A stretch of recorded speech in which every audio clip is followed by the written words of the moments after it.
जी अपने खेत पहुंचते हैं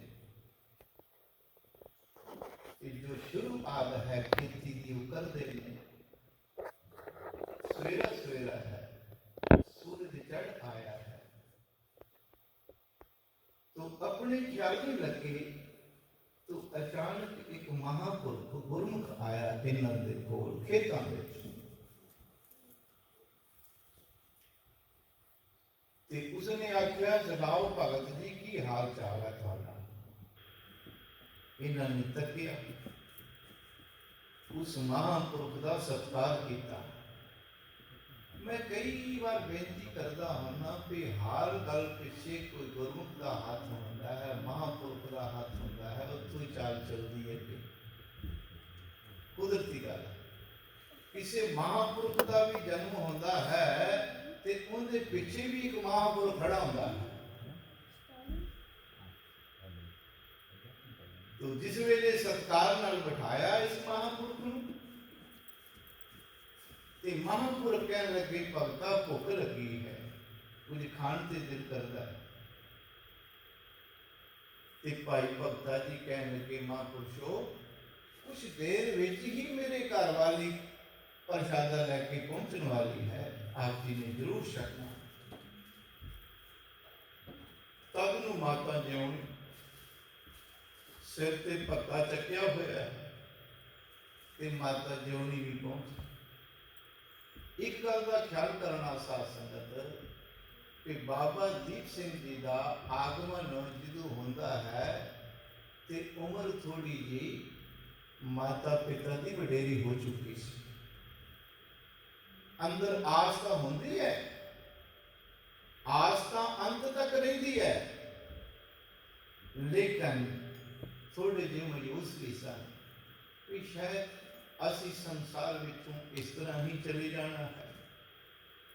मन दे विच ऐसियां घाटतां दोने ही घटदे ने, पर कलगीधर पातशाह का शुकराना भी करते हैं, क्योंकि उस दौरान सच्चे पातशाह श्री आनंदपुर साहब मौजूद सन। धन गुरु कलगीधर पातशाह ते किते किते जिस वेले उत्थे समागम होंदा है श्री आनंदपुर साहब ते इस पिंड की संगत के नाल भाई भगता ते माता जिउणी जी भी गुरु साहब के दर्शन करन जाते हैं। प्यार नाल आखो सतनाम श्री वाहिगुरू।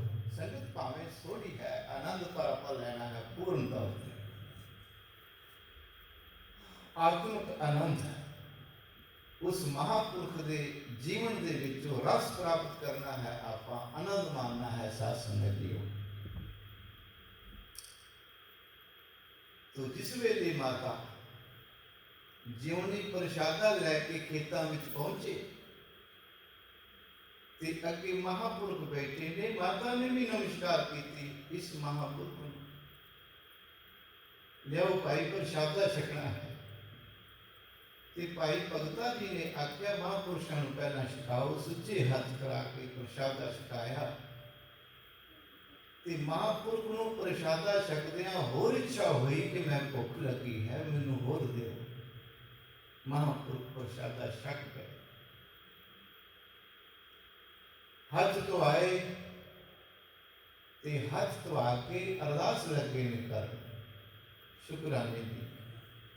ते भगता जी ने पूछते ने भाई तेरी कोई इच्छा तो नहीं? जी कोई इच्छा है तो दस दे। भाई भगता जी चुप।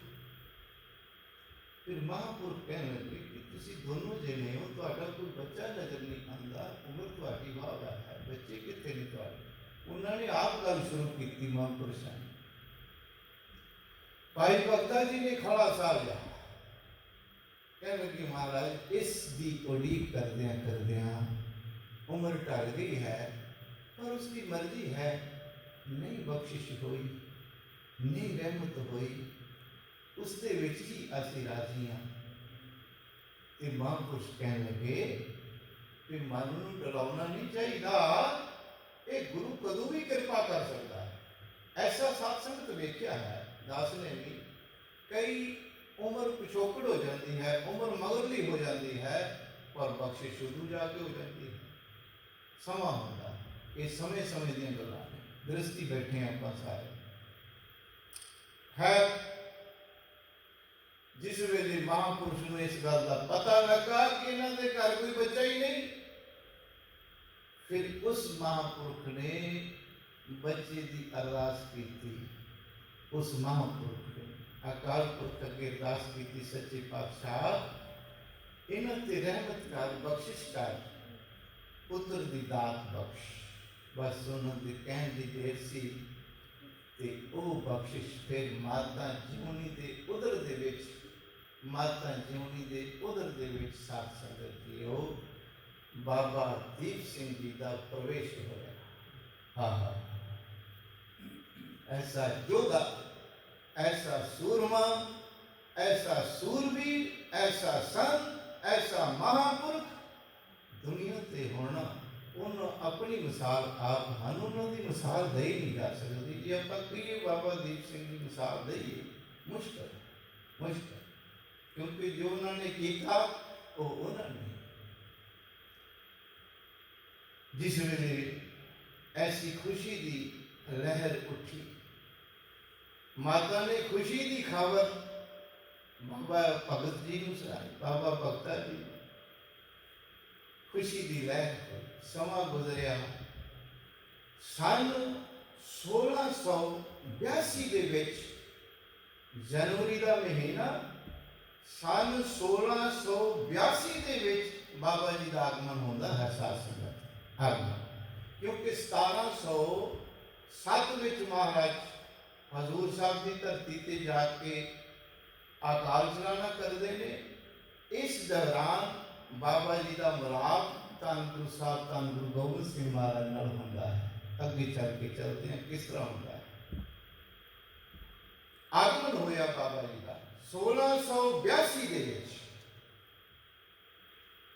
छोटे हड पैर खुले सन बाबा जी, बड़े जवान सन। साथ संगत इतिहास कहता है कि 6.5-7 फुट का कद सी बाबा दीप सिंह जी, इन्ने जवान सन संत बाबा दीप सिंह।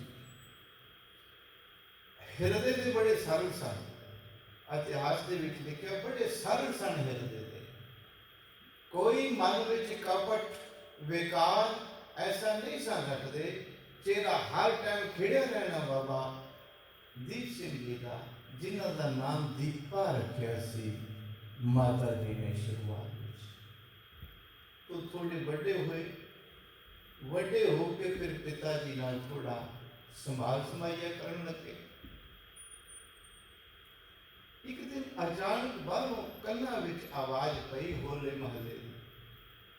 होला महल्ला महाराज ने शुरू किया, धन गुरु गोबिंद सिंह महाराज जी ने।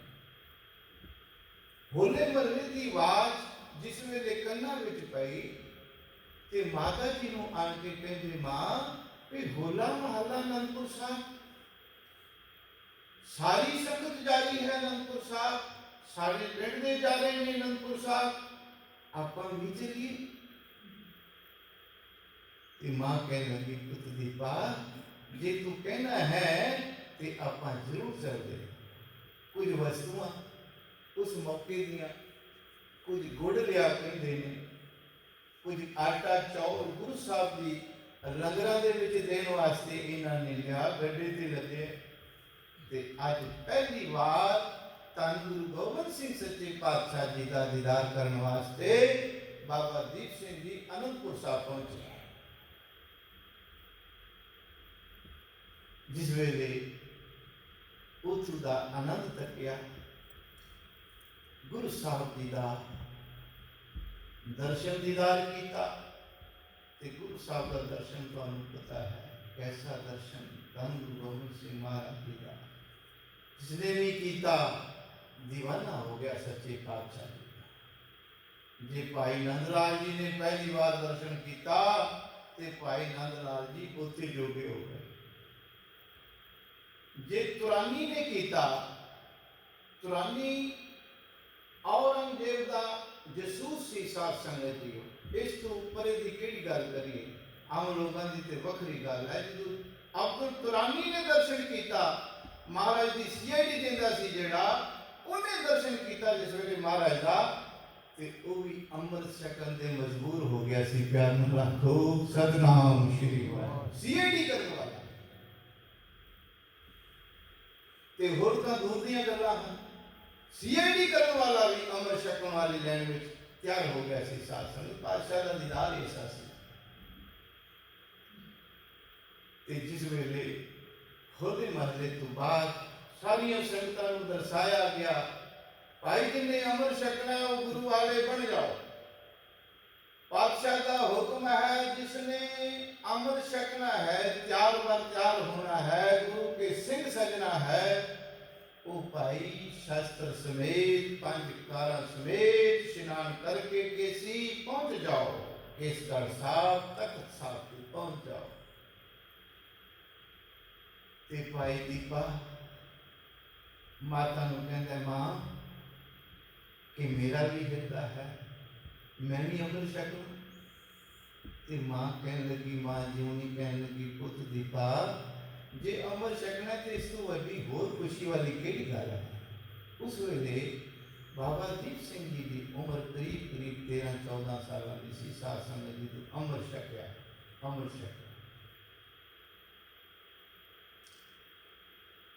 82 ਦੇ ਵਿੱਚ ਇਹਨਾਂ ਦਾ ਆਗਮਨ ਹੁੰਦਾ ਹੈ ਤੇ ਕਰੀਬਨ 1699-99 ਦੇ ਵਿੱਚ 1699 ਵਾਲੇ ਉਸ ਵੇਲੇ ਇਹ ਬਾਬਾ ਜੀ ਅੰਮ੍ਰਿਤ ਛਕ ਰਹੇ ਨੇ। ਇੰਨੀ ਉਮਰ ਦੇ ਵਿੱਚ ਅੰਮ੍ਰਿਤ ਛਕ ਲੈਂਦੇ ਨੇ। ਤੇ ਜਿਸ ਵੇਲੇ ਅੰਮ੍ਰਿਤ ਛਕਦੇ ਨੇ ਤੇ ਅੰਮ੍ਰਿਤ ਛਕਣ ਤੋਂ ਬਾਅਦ ਫਿਰ ਬਾਬਾ ਦੀਪ ਸਿੰਘ ਜੀ ਨੇ ਜਦੋਂ ਉਸ ਅਸਥਾਨ ਦਾ ਆਨੰਦ ਤੱਕਿਆ, ਉਸ ਦੀ ਲਹਿਰ ਤੱਕੀ, ਉਸ ਦਾ ਸੱਚ ਤੱਕਿਆ, ਘੋੜ ਦੌੜ ਤੱਕੀ, ਸ਼ਸਤਰ ਵਿਦਿਆ ਸਿੰਘ ਕਰ ਰਹੇ ਨੇ, ਸਾਰਾ ਕੁਝ ਤੱਕਿਆ। ਤੇ ਬਾਬਾ ਦੀਪ ਸਿੰਘ ਜੀ ਨੇ ਬੇਨਤੀ ਕੀਤੀ, ਮਾਂ ਮੇਰਾ ਦਿਲ ਕਰਦਾ ਹੈ ਕਿ ਕੁਛ ਦੇਰ ਗੁਰੂ ਸਾਹਿਬ ਜੀ ਦੇ ਚਰਨਾਂ ਵਿੱਚ ਰਹਿਣਾ। ਪਹਿਲਾਂ ਇਸ ਤਰ੍ਹਾਂ ਹੀ ਹੁੰਦਾ ਸੀ ਸਾਧ ਸੰਗਤ ਜੀ, ਪਹਿਲਾਂ ਇਸ ਤਰ੍ਹਾਂ ਹੀ ਹੁੰਦਾ ਸੀ। ਬੱਚੇ ਨੂੰ ਗੁਰੂ ਘਰ ਛੱਡਿਆ ਜਾਂਦਾ ਸੀ ਕਿਉਂਕਿ ਉਹਨੂੰ ਗੁਰਮਤਿ ਦਾ ਪਤਾ ਲੱਗ ਗਿਆ। ਹੁਣ ਤੇ ਆਪਾਂ ਕਹਿੰਦੇ ਨਾ ਬੱਚੇ ਨੂੰ ਦੂਰ ਹੀ ਰੱਖੋ ਤਾਂ ਠੀਕ ਹੈ, ਬੱਚੇ ਨੂੰ ਐਸਾ ਸੰਸਕਾਰ ਅਸੀਂ ਨਹੀਂ ਬਣਾਉਂਦੇ। ਪਰ ਪਹਿਲੇ ਲੋਕ ਜਿਹੜੇ ਸਨ ਉਹ ਬੱਚੇ ਨੂੰ ਗੁਰੂ ਸਾਹਿਬ ਦੇ ਕੋਲ ਕੁਛ ਦੇਰ ਸੇਵਾ ਵਾਸਤੇ ਛੱਡਦੇ ਸਨ ਤਾਂ ਕਿ ਬੱਚੇ ਦੇ ਸੰਸਕਾਰ ਵੈਸੇ ਹੀ ਬਣ ਜਾਣ। तो बाबा जी ने अमर छकिया। फिर 4 साल 3 या 4 साल बाबा जी सतगुरु जी के चरणों में रह के विद्या प्राप्त की। सच्चे पातशाह जी के चरणों में रह के शास्त्र विद्या की 2 विद्या तो प्राप्त की, शास्त्र ते शास्त्र, ये 2 विद्या प्राप्त की। पढ़ाई शास्त्र ते शस्त्र विद्या दे निपुण हुए, घोड़सवारी हर तरह करके निपुण हुए। तो बाबा जी ने जिस वेले हर तरह करके निपुण हुए, क्योंकि नितनेम बहुत ज़्यादा सी, नितनेम दे नाल ही सारी गल्लां बनदियां हन, बाणी पढ़न नाल, नाम जपण नाल ही सारा कुछ होंदा है, जीवन नाल ही सारा कुछ होंदा है, बगैर नितनेम दे कुछ नहीं होंदा। साथ संगत तो कुछ देर रह के ते फिर माता पिता जी ने जाके गुरु साहब जी ने बेनती की कि इकलौता पुत्र है, कि सानू वापस इनू नगर भेज दो ताकि साम समैया कर सके। पातशाह ने उस वेले आख्या सी, कहने लगे जो लोड़ पई ते ये दीप सिंह नू, क्योंकि उमर छक के फिर दीप सिंह बने, बाबे का खिताब इन्हां नू बाद विच प्राप्त होया, ये दीप सिंह ने। तो साध संगत कलगीधर पातशाह के हुक्म मुताबिक आगे कहने लगे जो लोड़ पई ते इन्हां नू जरूर बुलावांगे, असीं फिलहाल रह जाओ। ते फिर तुहानू पता है करीब 1705 दे विच जदों अनंदपुर साहब नू घेरा पिया, फिर सच्चे पातशाह ने अनंदपुर साहब छड्डिया। चमकौर दी जंग, चारू साहिबजादे शहीद, परिवार विछोड़ा।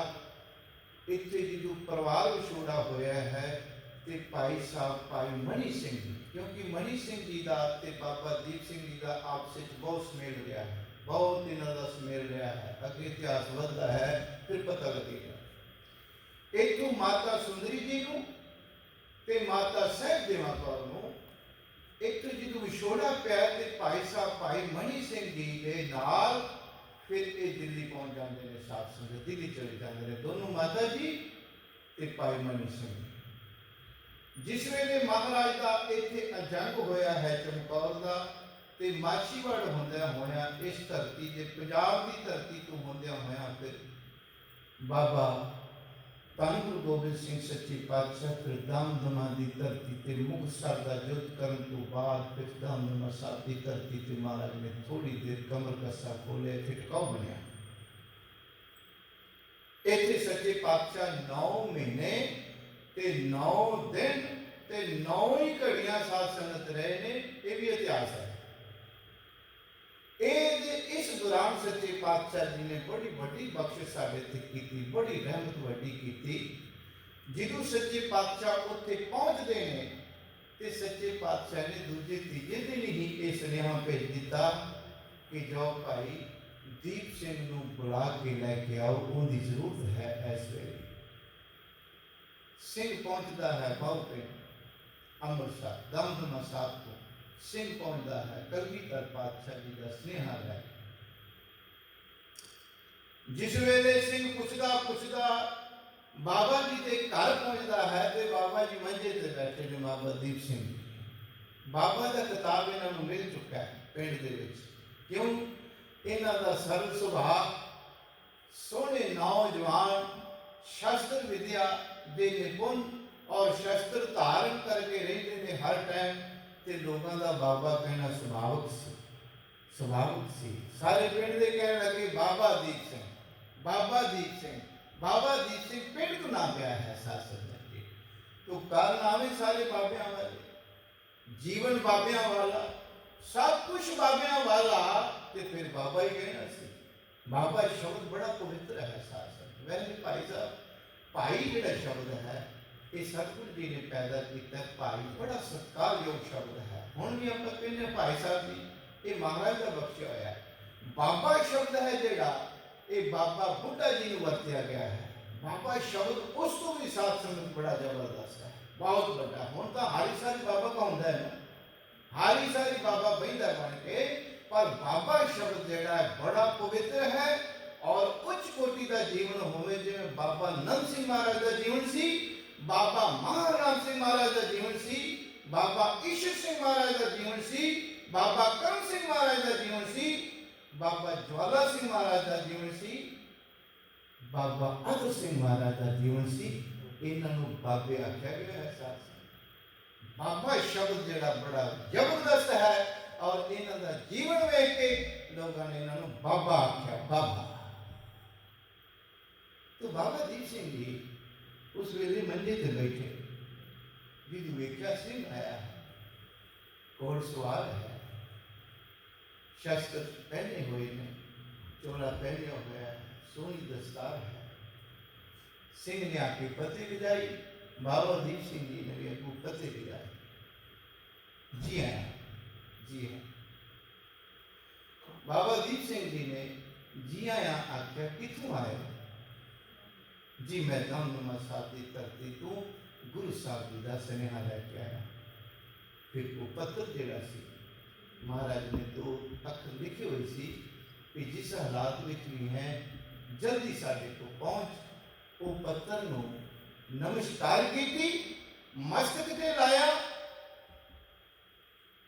ते उस सिंह का सत्कार किया उसके चरण धोते उसनूं जल पान करवाया उसकी सेवा की। धन भाग समझे कि ए सिंह जी आप जी आए हो तुहाडे दर्शनों के विचों मैं पातशाह का दर्शन ही कर रहा हाँ।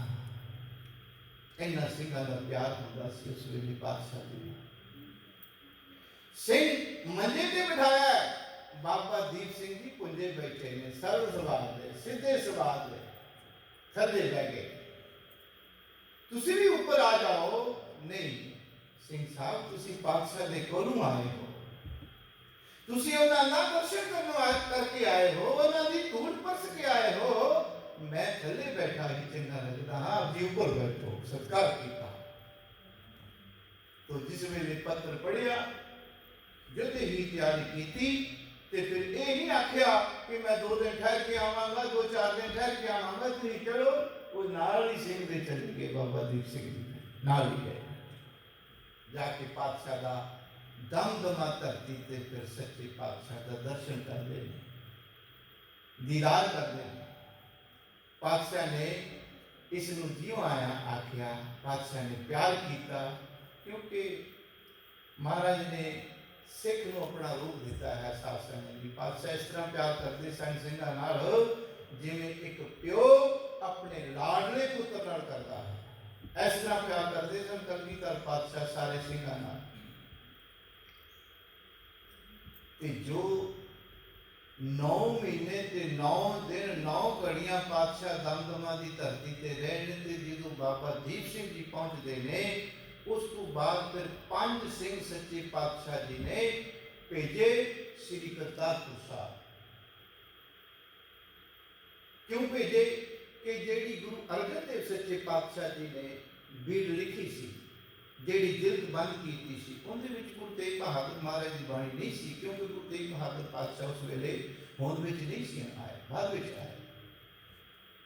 ਪੰਚਮ ਪਾਤਸ਼ਾਹ ਜੀ ਨੇ ਜਿਹੜੀ ਜਿਲਦ ਬੰਨੀ ਸੀ, ਭਾਈ ਬੰਨੋ ਵਾਲੀ ਬੀੜ ਜਿਹਨੂੰ ਕਹਿੰਦੇ ਨੇ, ਭਾਈ ਬੰਨੋ ਵਾਲੀ, ਲਾਹੌਰ ਤੋਂ ਜਿਹੜੀ ਜਿਲਦ ਬਣ ਕੇ ਆਈ ਸੀ ਮਹਾਰਾਜ ਨੇ, ਜਿਹੜੀ ਬਾਣੀ ਦਾ ਪ੍ਰਕਾਸ਼ ਪਹਿਲੀ ਵਾਰ ਸ੍ਰੀ ਹਰਿਮੰਦਰ ਸਾਹਿਬ ਹੋਇਆ ਹੈ, ਮੈਂ ਉਸ ਬੀੜ ਦੀ ਗੱਲ ਕਰਦਾ। ਉਹ ਫਿਰ ਤੁਹਾਨੂੰ ਪਤਾ ਰਾਮ ਰਾਈਏ ਜਿਹੜੇ ਸਨ, ਧੀਰ ਮੱਲੀਏ ਸਨ, ਧੀਰ ਮੱਲੀਏ, ਤੇ ਧੀਰ ਮੱਲੀਏ ਸਨ, ਉਹ ਫਿਰ ਅਬੀੜ ਸਾਧੂ ਸੱਚੇ ਪਾਤਸ਼ਾਹ ਜੀ ਦਾ ਉਹ ਸਰੂਪ, ਉਹ ਫਿਰ ਕਰਤਾਰਪੁਰ ਉਹਨਾਂ ਦਾ ਸਥਾਨ ਸੀ, ਉੱਥੇ ਲੈ ਗਏ ਸੀ। ਉਹਨਾਂ ਨੂੰ ਇਹ ਸੀ ਕਿ ਸਾਡੇ ਕੋਲ ਬਾਣੀ ਰਹੇਗੀ ਤੇ ਸਤਕਾਰ ਸਾਡਾ ਹੀ ਬਣਿਆ ਰਹੇਗਾ, ਜਿਹੜੀ ਸਾਰੀ ਸੰਗਤ ਹੈ ਉਹ ਸਾਡੇ ਵੱਲ ਹੀ ਝੁਕੀ ਰਹੇਗੀ, ਕਿਉਂਕਿ ਬਾਣੀ ਤਾਂ ਸਾਡੇ ਕੋਲ ਹੈ। ਉਹਨਾਂ ਦਾ ਖਿਆਲ ਸੀ, ਉਹਨਾਂ ਦਾ ਖਿਆਲ ਸੀ। ਤੇ ਮਹਾਰਾਜ ਨੇ ਉਸੇ ਵੀਰ ਨੂੰ ਲੈਣ ਵਾਸਤੇ ਕਰਤਾਰਪੁਰ ਧੀਰ ਮੱਲੀਆਂ ਦੇ ਕੋਲ 5 ਸਿੰਘ ਸ੍ਰੀ ਦਮਦਮਾ ਸਾਹਿਬ ਤੋਂ ਪਹੁੰਚਾਏ। ਉਹਨਾਂ ਨੇ ਜਾ ਕੇ ਬੇਨਤੀ ਕੀਤੀ,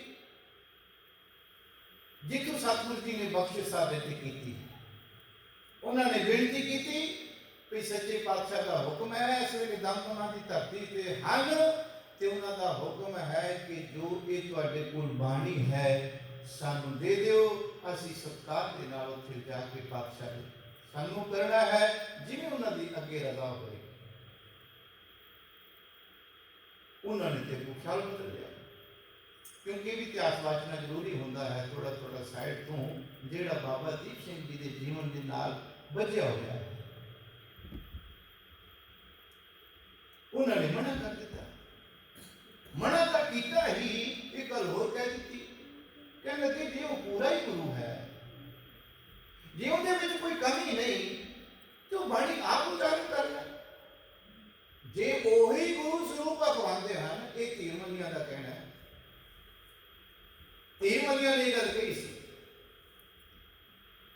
ਕਹਿੰਦੇ ਕਿ ਜੇ ਪੂਰਾ ਹੈ ਤੇ ਬਾਣੀ ਉਚਾਰਨ ਕਰ ਲੈ, ਸਾਡੇ ਕੋਲੇ ਬਾਣੀ ਹੈ, ਸਾਡੇ ਅਸੀਂ ਨਹੀਂ ਦੇ ਸਕਦੇ ਬਾਣੀ, ਜੇ ਉਹ ਪੂਰਾ ਹੈ ਤੇ ਕਰਨਾ। ਕਿਉਂਕਿ ਇਹਦੇ ਚ ਇਹ ਵੀ ਖਿਆਲ ਸੀ ਉਹਨਾਂ ਦਾ ਵੀ ਇਹ ਬਾਣੀ ਨਾ ਜਾਵੇ ਪਾਸੇ ਤੇ ਨਾ ਸਤਕਾਰ ਪਾਸੇ ਹੋਵੇ, ਸਾਡਾ ਹੀ ਸਤਕਾਰ ਬਣਿਆ ਰਹੇ। ਉਹਨਾਂ ਦਾ ਇਹ ਖਿਆਲ ਸੀ, ਉਹਨਾਂ ਦਾ ਇਹ ਖਿਆਲ ਸੀ। ਫਿਰ ਪੰਜੇ ਸਿੰਘ ਵਾਪਸ ਖਾਲੀ ਹੱਥ ਗਏ।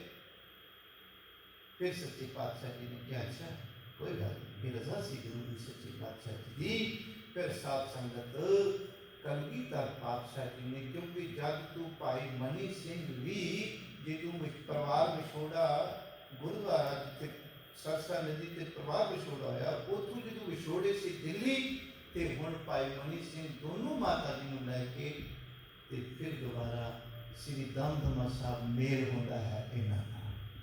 ਭਾਈ ਮਨੀ ਸਿੰਘ ਜੀ ਆ ਕੇ ਪਹੁੰਚ ਗਏ, ਭਾਈ ਮਨੀ ਸਿੰਘ ਵੀ ਪਹੁੰਚ ਗਏ, ਇੱਧਰ ਬਾਬਾ ਦੀਪ ਸਿੰਘ ਵੀ ਪਹੁੰਚ ਗਏ, ਹੋਰ ਸਿੰਘਾਂ ਸਮੇਤ ਇੱਥੇ ਆਨੰਦ ਬਣ ਗਿਆ। ਇੱਥੇ ਹੀ ਬਚਨ ਕੀਤਾ ਸੀ, ਜਦੋਂ ਮਾਤਾ ਨੂੰ ਕੁਛ ਨਾ ਨਜ਼ਰ ਆਇਆ, ਚਾਰੋਂ ਲਾਲ ਨਾ ਨਜ਼ਰ ਆਏ, 3 ਪਿਆਰੇ ਨਾ ਨਜ਼ਰ ਆਏ, ਮਹਾਨ ਯੋਧੇ ਭਾਈ ਮਾਨ ਸਿੰਘ ਵਰਗੇ ਨਾ ਯੋਧੇ ਨਾ ਨਜ਼ਰ ਆਏ। ਤੇ ਫਿਰ ਸਵਾਲ ਕੀਤਾ ਸੀ, ਮੇਰੇ ਪੁੱਤਰ, ਤੇ ਫਿਰ ਗੁਰੂ ਸਾਹਿਬ ਜੀ ਨੇ ਤੁਹਾਡੇ ਇਸ਼ਾਰਾ ਕੀਤਾ ਸੀ, ਇਹਨੂੰ ਪੁੱਤਰਨ ਕੇ ਸੀਸ ਪਰ ਵਾਦੀਏ ਸੁਤਚਾਰ, ਚਾਰ ਮੂਏ ਤੋਂ ਪਿਆਰ ਹੁਆ ਜੀਵਤ ਕਈ ਹਜ਼ਾਰ ਉੱਥੇ ਬਚਨ ਕੀਤਾ ਸੀ ਮਹਾਰਾਜ। ਤੇ ਫਿਰ ਉਸ ਦੀਵਾਨ ਦੀ ਸਮਾਪਤੀ ਤੋਂ ਬਾਅਦ ਪਾਤਸ਼ਾਹ ਨੇ ਐਲਾਨ ਕੀਤਾ कि भाई हुण वो समा है, इस वेले समा आ गया है। ते फिर भाई मनी सिंह ने साध संगत जी भाई मनी सिंह की ड्यूटी लाई सी लिखत दी ते उच्चारण करते सी धन गुरु गोबिंद सिंह महाराज ते जिहड़ा शाही सी शाही ते कलमां दा शाही दी ते कलमां दी सेवा ये बाबा दीप सिंह महाराज दी सी। लिखत दी सेवा जिहड़ी सी भाई मनी सिंह दी सी। उच्चारण की जिहड़ी उचारती सी वो सच्चे पातशाह अपने मुकाबले में उचारते सी। वक्त बन चुके सी, वक्त बनया महाराज ने इन्ने वक्त विच सारिया संगतां बैठ जान पातशाह फिर ओ सुरत फिर तुहानूं पता है आओ काल पुरख दे चरणा विच सुरत दी जैसी मैं आवे कसम की बाणी फिर ओ चर बाणी उचरै साध जन आवें चलै झरने फिर झरने फुट के पातशाह की रसना विचों फिर पहले दिन जी बाणी लिखी महाराज ने पहले दिन साध संगत श्री जपजी साहब करात लगी सी महाराज अज भी उत्थे स्थान बनया है अज भी उत्थे निशानियां हैं साध संगत अज भी महाराज उत्थे वरदान ने कई महाराज उत्थे सच्चे पातशाह जी के वचन किए हुए हैं। कोई लिखत है वो लिखत करे तो अनपढ़िया भी पढ़न लग जाता है ये कुदरती गल है उत्थे लिखत कई लिखत करके आते हैं जेड़ा अज भी लिखता है ना वो हारनी उत्ते जाके ते अज भी अनपढ़िया जेड़ा है वो पढ़िया हो जाता है। कुछ शीशा पिया है साध संगत दमदमा साहब वो जिन्होंने कोई लकवा हो जाए ना मुंह बिंगा हो जाए उस शीशे को महाराज का शीशा हो महाराज का शीशा पिया उत्ते ते जिन्हों कोई लकवा हो जाए या मुंह बिंगा हो जाए तो उत्ते 3-4 को शीशे के दर्शन करे शीशे के विच मुंह दे अपने दर्शन करना मुंह वेखदा है तो कुदरती गुरु साहब की मेहर नाल मुंह दा सीधा हो जाता है भी पातशाह तो फिर मेहर अज ही वर्त रही है साथ साथ सीधा मुंह साथ है। पहले दिन सच्चे पातशाह ने श्री जपजी साहब रहरा साहब ते सोहले दी बाणी के पहले दिन सच्चे पातशाह ने उच्चारण की सी। एक दिन दे विच ऐसा ही जेड़ा वक्त महाराज ने कीता सी ऐसा ही बढ़िया ऐनी बाणी महाराज ने उच्चारण की फिर लिखत करते करते करते करते छोटा काम नहीं सी बहुत बड़ा काम सी। सच्चे पातशाह चार दिन ने भाई मनी सिंह लिखी जा रहे हैं लिखी जा रहे हैं। कई विद्वान ने लिखा साध संगत कि सच्चे पातशाह नाल अर्थ भी किए ते जिन्ना जिन्ना प्राणियों ने अर्थ जेडे गुरमुख बैठे सन महाराज की बाणी मुकाबले में सुनी जिन महाराज के अर्थ सुने कहते हैं कि बदेह हो गए सन वो इस देह तो अलग हो गए सन साध संगत जी दुनिया के विचों अलग हो गए सन वो दुनिया के मोह के विचों उपर हो गए सी सुरत उन्हां दी वो एक रब का पातशाह का रूप हो गए सन साध संगत जिन्ना जिन्ना पातशाह के मुखारबिन विचों बाणी सरवण की सी। फिर ये ड्यूटी 9 महीने दे विच साध संगत के 9 दिन दे विच सारा समागम जिहड़ा है संपूर्ण होता है। पातशाह ने फिर ये पहली जिहड़ी लिखत महाराज ने एक ओंकार तो लैके 18-10-20 तक उत्थे उच्चारण की है। उस विच गुरु तेग बहादुर सच्चे पातशाह जी की बाणी भी महाराज ने रातां दे विच उसी तरह उच्चारण की। मैं फिर बेनती करा लिखत भाई मनी सिंह ते उच्चारण वाले गुरु साहब ते कलमा करने वाले ते शाही दा इंतजाम सारा करने वाले ओ गुरमुख प्यारे ओ पवित्र रूह ओ पवित्र आत्मा महान महापुरुष धन धन बाबा दीप सिंह जी करते ते जिस वेले पातशाह श्री दमदमा की धरती तो रवाना होंदे ने श्री सचखंड हजूर साहब जाने वास्ते पातशाह ने एक हुक्म सुना दिता भाई हुण अगे जाने का समा आ गया है। जिहड़ी अकाल पुरख ने ड्यूटी लाई सी वो सारी पातशाह ने बुझा के पटना साहब की धरती तो लैंदियां जो भी महाराज का जीवन व्यतीत होया आप जानते हो सारा इतिहास ये अकाल पुरख की ड्यूटी सी वो पातशाह ने बुझा के कह लगे हुण इस धरती तो आपां नदेड़ धरती में जाना है। तो फिर ये दोनों सिंह आगे होके खड़े हो गए क्योंकि महाराज के मेन सिंह सन मेन बख्शिश सी इन्हां दोनों ते गुरु ग्रंथ साहब महाराज की लिखत विच दोनों हाजिर सन। ते फिर इन्होंने बेनती की पातशाह हाथ जोड़ के खड़े ने महाराज जी चले जो बिल्कुल चाला पाने की तैयारी हो गई तो दोनों सिंगां ने बेनती की, कहने लगे तुसीं इत्थे रहना। महाराज कहते तुसीं नहीं नाल जाना। बाकी सारे 3 प्यारे भी गए, होर सिंह भी नाल सी महाराज जी, वो अगे गए ने। इन्हां दोनों की ड्यूटी महाराज इत्थे लाउंदे ने ते इन्हां क्या सच्चे पातशाह साडा की बनेगा आप जी के दर्शनों तो बगैर, आप जी के दीदार तो बगैर असीं की करांगे। कहने लगे असीं तां सदा ही हाज़र हां। महाराज कहते तुसीं जदों भी याद करोगे तुहाडे हाज़र नाज़र होवांगे ते मंगो तुसीं की मंगना है। महाराज ने तिन्हां नूं आख्या सी, दोनों नूं आख्या सी, क्योंकि इन्हां ने ड्यूटी बड़ी वड्डी कीती सी। एक कलमा कढ़दा है, एक लिखत करदा है, बड़ी वड्डी महान सेवा सी। ते महाराज ने इस सेवा तो खुश होकर कहने लगे मंगो की मंगदे हो, जान लगे। ते बाबा दीप सिंह जी कहने लगे हुण अंदर मंगता कोई है ही नहीं, मंगिए की। पूर्ण सिख सन, क्योंकि मंगदा धूरा हुंदा है, माफ करना धूरा मंगदा, पूरा नहीं कभी मंगदा।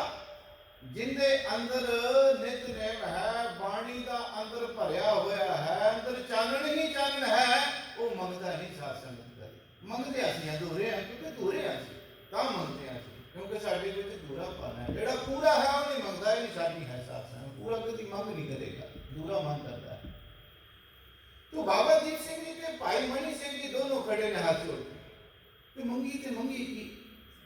पातशाह कहने लगे मंगो, तुहानूं कुछ देना है। जो कमाल दी मंग सी इत्थे ते कमाल दे पातशाह दे वचन सन। साथ संगत जीओ, जदों बाबा दीप सिंह वाल इशारा किया, कहने लगे दीप सिंह जी मंगो कुछ। कहने लगे सच्चे पातशाह तेरी सिक्खी तू उत्ते की है, तेरी सिक्खी तू उत्ते कुछ नहीं, कृपा करियो, रहमत करियो, ये स्वासा केसा ना निभ जाए, यही मेरी बेनती है। ये बाबा दीप सिंह जी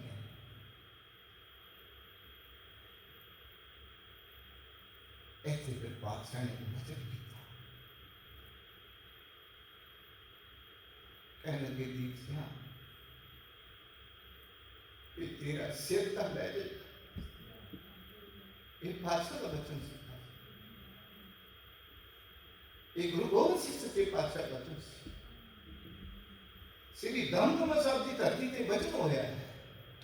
कहने लगे दीप सिंह तेरा सिर तो ले जाएगा, पर सिक्खी नहीं ते तू पासे होएगी। प्यार नाल आखो सतनाम। ये बादशाह का वरदान सी शासन जी, जो इतिहास के विच बहुत घट अखरां च मिलता है, बहुत घट अखरां मिलता है। ये वचन पातशाह का सी। जिन्हों मंग मंगी है, जिस पातशाह ने क्या मंगो कोई, जिन्हां ते दोनों ते खुश होए पातशाह। कहने लगे सच्चे पातशाह तेरी सिक्खी तो ऊपर है की।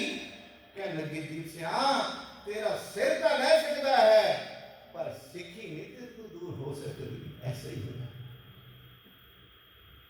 दूसरा भाई मनी सिंह पूर्ण सिख, अंदर चानन ही चानन है, अंदर आनंद नाल भरिया होया है। गुरु साहब के दीदार करके, बाणी करके, नितनेम करके, सेवा सिमरन करके संपूर्ण हर गए आत्मा। ते फिर भी पातशाह कहने लगे कुछ मंगो। ते भाई मनी सिंह जी ने भी बाबा दीप सिंह वाली मांग मंगी। सच्चे पातशाह तेरी सिक्खी के ऊपर है कि? तेरी सिक्खी के ऊपर कुछ नहीं है। सच्चे पातशाह मेरी भी सिक्खी श्वासा केसा नाल निभ जाए। फिर पातशाह ने वचन इस समय से इसमें भी आख्या सी। कह लगे मनी सिंह तेरा बंद तक कटिया जा सकता है, क्योंकि भाई साहब का बंद कटे गया सी। कह लगे तेरा बंद तक कटिया जा सकता है, पर सिक्खी ते तू दूर नहीं हो सकती। एक महाराज का वचन और दोनों वचन संपूर्ण हुए कलगीधर पातशाह जी के और भाई मनी सिंह जी का लाहौर की धरती ते बंद कटिया गया सी। साथ संगत जीओ, क्यों कि गुरु घर की सेवा संभालता है कसूर इन्ना सी।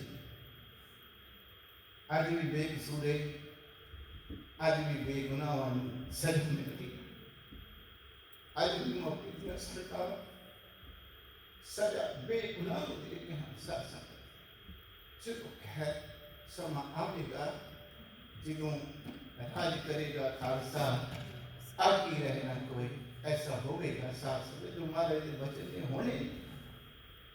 खैर भाई साहब का बंद लाहौर की धरती करके। क्यों कटिया गया?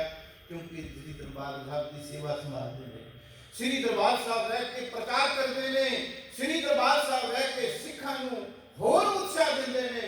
इन्ना ही कसूर इन्हां दा ते भाई साहब नूं जेल विच बंद किया गया, भाई साहब का आख बंद कटिया गया। धन धन बाबा मनी सिंह जी का। पर साध संगत सिक्खी तो दूर नहीं हो, सिक्खी तो दूर नहीं हो। प्यारे, सिक्खी ऐसी है, सिक्खी ऐसी। बाबा दीप सिंह जी इत्थे फिर 6-7 साल दमदमा की धरती पर रह गई। सुन लो सारा इतिहास, बस आप जल्दी समाप्ति कर देते। इत्थे रह के 4 स्वरूप अपने हथी फिर बाबा दीप सिंह जी ने लिखे ने, 4 स्वरूप। इस 7 साल के दौरान बाबा दीप सिंह जी ने सुनहरी अखरां में एक गुरु साहब जी के सवा किलो तोला, सवा किलो सोना लगा हुआ है, सवा किलो। जिन्हें महाराज ने बाबा दीप सिंह जी ने स्वरूप लिखे ने ना, सुनहरी अखरां में। अज भी श्री दरबार साहब जाओ तो श्री दरबार साहब जी बाबा दीप सिंह जी के हथों की लिखत है, वो सुनहरी अखरां में वो अखर चमकते सिवने देने, क्योंकि सिवने शायद सिवना मिलाया गया सी। बाबा दीप सिंह ने बड़ी मेहनत की थी। 4 स्वरूप, एक कोई छोटी सेवा नहीं सी, साध संगत बहुत बड़ी सेवा सी उस जमाने के विच, क्योंकि वो प्रेस नहीं सी होती, कोई होर सिस्टम नहीं सी होते, हाथी लिखत होती उस वेले। ते बाबा दीप सिंह ने 4 स्वरूप इस दौरान लिखे ते 4 तख्तां ते बाबा दीप सिंह जी ने 4 स्वरूप भेजे सन इस दमदमा की धरती। एक स्वरूप श्री केसगढ़ साहब, दूसरा श्री अकाल तख्त साहब, तीसरा श्री पटना साहब ते चौथा स्वरूप श्री सचखंड हजूर साहब के जैसी साध संगत। ये 4 स्वरूप 4 तख्तां ते बाबा दीप सिंह जी भेजने वाले, अपनी लिख हथी करके भेजने वाले। नितनेम उम्र 70 साल की हो गई। गुरु घर दियां सेवा निभाउंदियां 70 साल की उम्र हो गई है बाबा दीप सिंह जी। हम 70 साल की उम्र में की करेंगे? 70 साल की उम्र का बंदा अजकल का वेख लो, चलो उदों तो खैर समय होर सी। 70 साल की उम्र का बंदा की करेगा? घरों जान के दिल नहीं करता, साथ संग मंजे तो उठन के नहीं दिल करता, कोई कारोबार करने से नहीं दिल करता, क्योंकि सारा कुछ बैठ के आके फिर बह जाता है अग थक के। 70 साल का की करता है? पर इस महापुरुष के अंदर बड़े तकड़े जज्बात हैं, इस महापुरुष के अंदर बड़ी तकड़ी गुरसिखी की प्यार है, इस महापुरुष के अंदर बड़ा कुछ है जो इसने अजय करना है। 70 साल की उम्र हो गई है पर अजय बड़ा कुछ करने वाला प्यार है। स्नेहा आया,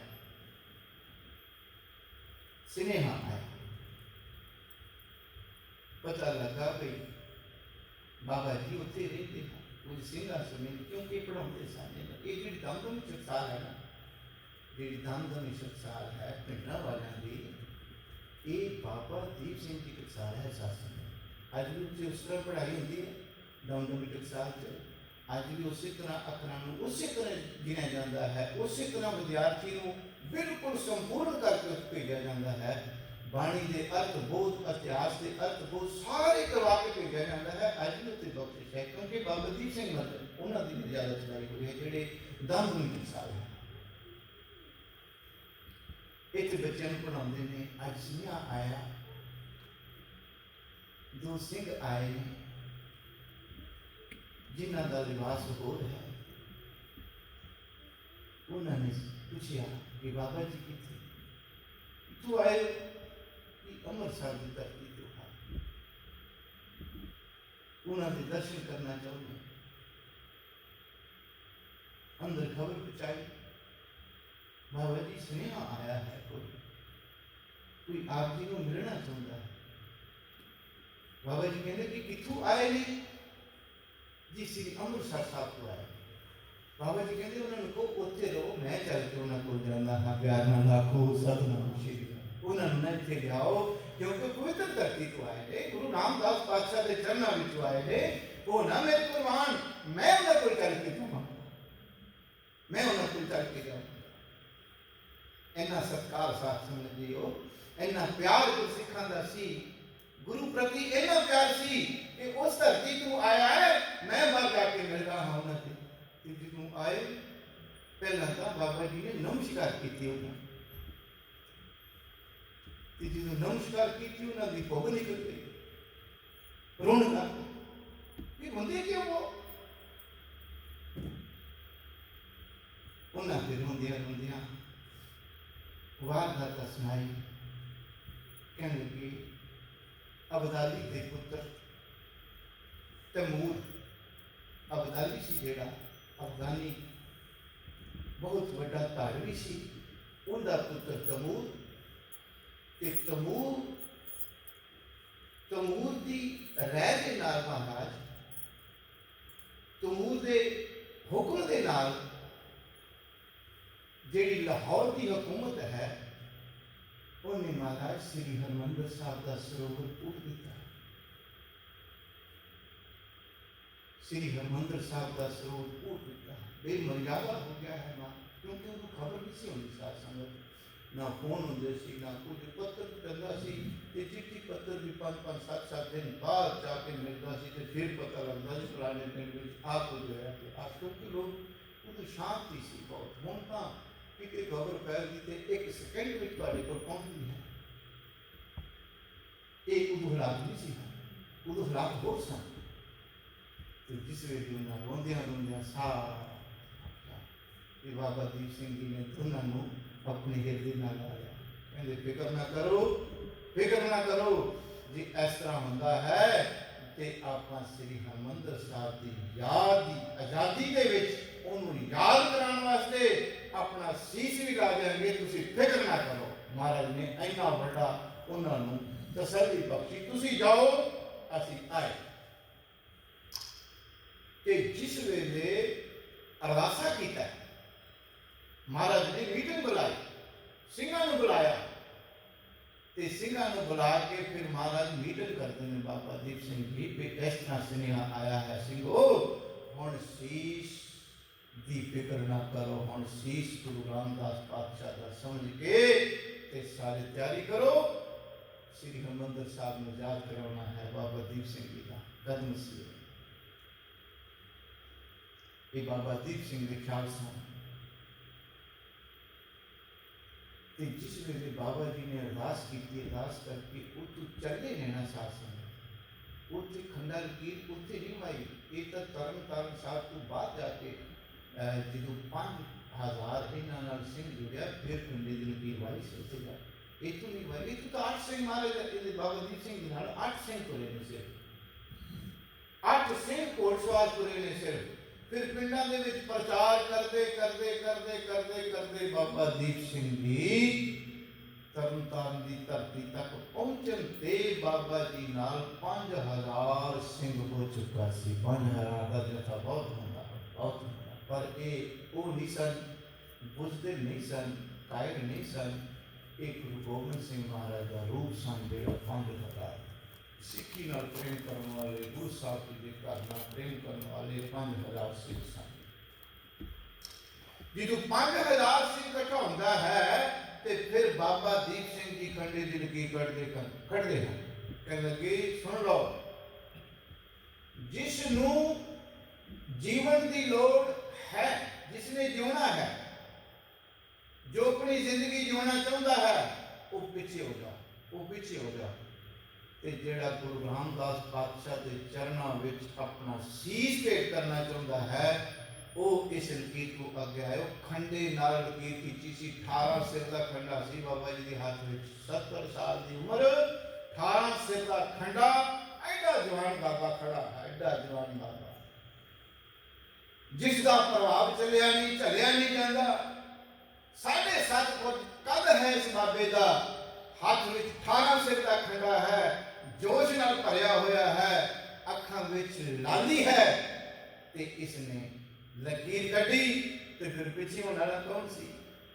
फिर पीछे होने वाला कौन सी? सारे अगे आ गए, फिर उतों साध संगत बाबा जी ने युद्ध शुरू किया। खैर आप गल समाप्ति करते हाँ। इत्थे फिर बाबा जी का युद्ध चाटी बेल तो अगे जाके फिर बाबा जी का बड़ा कसमान का युद्ध होता है। तो जिस वेले इतिहास सही जोड़ा है आपां ही गल करनी है, क्योंकि जोड़ा अगला सूरमा सी वो भी बड़ा जबरदस्त सी, बड़ा जबरदस्त सूरमा सी। जोड़ा बाबा जी नाल टाकरा होंदा है, बड़ा जबरदस्त सूरमा सी। हो ये इतिहास बड़ा बड़ा इत्थे, पर मैं थोड़ा शॉर्ट जे कर देना है। जिस वेले साझा वार होंदा है, साझा वार उसका भी शीश उतर जाता है ते बाबा जी का भी शीश उतर जाता है।